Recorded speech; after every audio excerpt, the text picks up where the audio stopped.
சரியான நேரத்தில் சரியான செய்தி.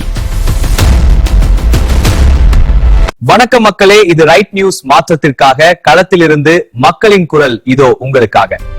மக்களோட வறுமையை தேவைய ஆசைய மனசுல வச்சுக்கிட்டு பணம் கொடுத்தா ஓட்டு போட்டுருவாங்கன்னு நினைக்கிறாங்க. இலவசமா குடுக்கிற பணத்தை எல்லாம் திரும்ப வரியா நம்ம கிட்ட இருந்துதானே வசூல் பண்ண போறாங்க. பெரிய வீடு பணம் வச்சிருக்கிறோம், அரசுக்கு வரி கட்டுறாங்க. எளிய மக்கள் நம்ம என்ன வரி கட்டுறோம் அப்படின்னு சிலர் நினைக்கிறாங்க.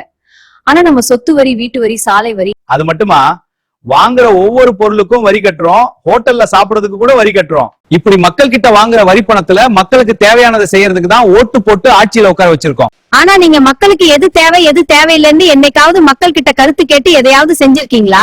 நீங்களா ஒரு திட்டத்தை அறிவிச்சு அதுக்கு இத்தனை 1000 கோடி செலவாச்சுன்னு கணக்கு கொடுத்துருவீங்க.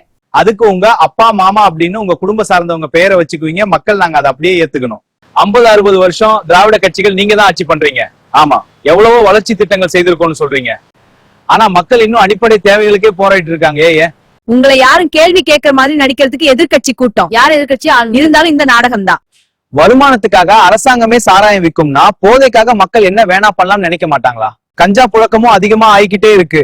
இளைஞர்கள் வாழ்க்கை என்ன ஆக போகுது? இந்த போதை கலாச்சாரம் எப்ப மாறப்போகுது?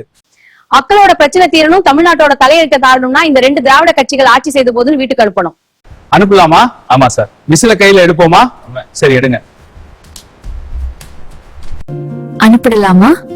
விசில கையில எடுப்போமா? அனுப்பிட்டுலாமா? விசில கை எடுப்போமா? அனுப்பலாமா? விசில கையில எடுப்போமா? அனுப்பலாமா? விசில கையில எடுப்போமா?